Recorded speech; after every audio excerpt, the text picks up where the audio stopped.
We are on the front lines of a very important battle. And it's important that we aren't silenced, that we aren't put down. This is not a time to bend our heads in despair or out of fear that we may be next, because if we do not speak up, if we do not step out, it will be your city that is next.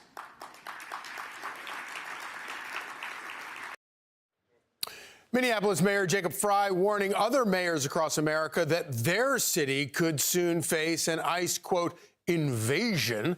This as nationwide anti-ICE protesters are expected later today around the country. House Majority Whip and Minnesota Congressman Tom Emmer joins us now. Great to see you this morning, Congressman.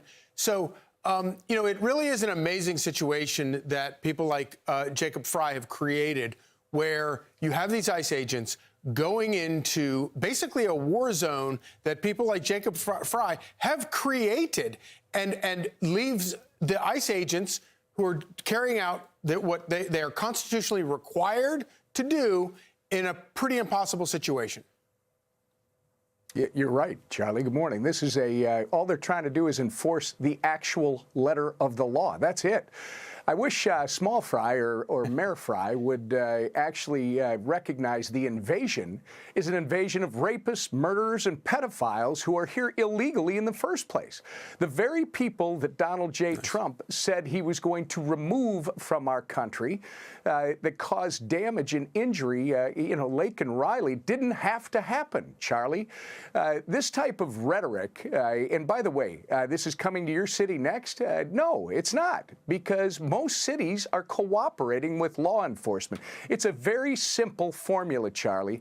If the local law enforcement, when they collect one of these rapists, murderers, pedophiles who's here illegally, if they would notify ICE so ICE could retrieve them and process them federally and deport them, guess what? All of this would go away overnight.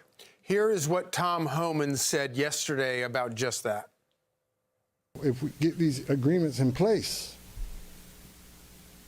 that means less agents on the street. This is common sense cooperation that allows us to draw down on the number of people we have here. Yes, I said it, draw down. The drawdown is going to happen based on these agreements, but the drawdown can happen even more if the hateful rhetoric and the impediment and interference will stop. Do you think that people like Frey and Tim Walz will actually agree to some sensible course going forward? Well, actions speak louder than words, Charlie, and you'll remember they had a great phone call with President Trump. Each one of them had a great phone call. It was described as good. The tone was right.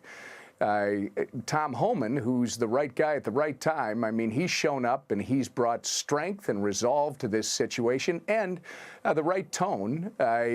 Look, they had these great calls, and all of a sudden, Jacob Frey the next day starts speaking out again in blazing rhetoric that is all about obstructing and fighting. I mean, look, Tim Walz has sounded like Jefferson Davis seceding from the Union, and Jacob Frey now sounds like he's giving his declaration of war speech.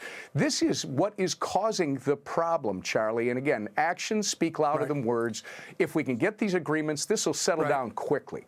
Yeah, and of course, it's not just fringe Democrats like Frey and Walz that are talking about this. You've got Democrats, your colleagues in the House of Representatives, talking about shutting down the government, a government shutdown over the weekend, in order to go after and defund, partially at least, defund ICE. This is Hakeem Jeffries talking about the shutdown.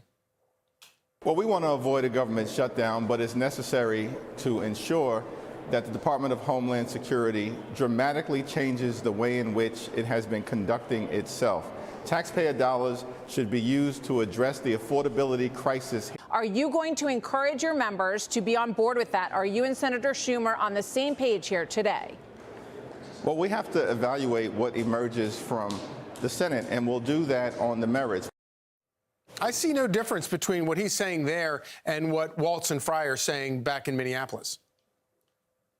Charlie, I couldn't agree with you more. First off, Hakeem Jeffries and his party did not listen and haven't learned from the last election. They still are doubling down on things that the American public completely disagrees with.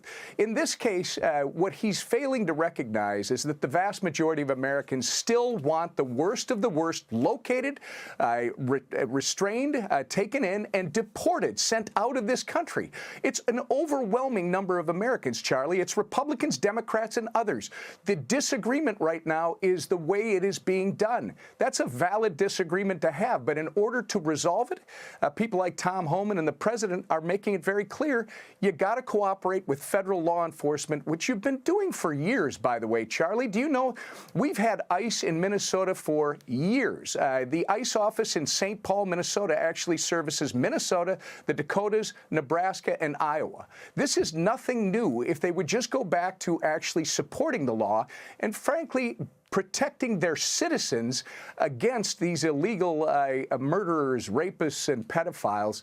This would all settle down overnight. It's almost like these guys are going back to another play on defund the police, Charlie. Yeah, it certainly does seem to be an extension of that. Congressman Tom Emmer, thank you so much. Hey, it's Will Kane. Click here to subscribe to the Fox News channel on YouTube. It's the best way to get our latest interviews and highlights. And click to subscribe to the Will Kane podcast for full episodes right now.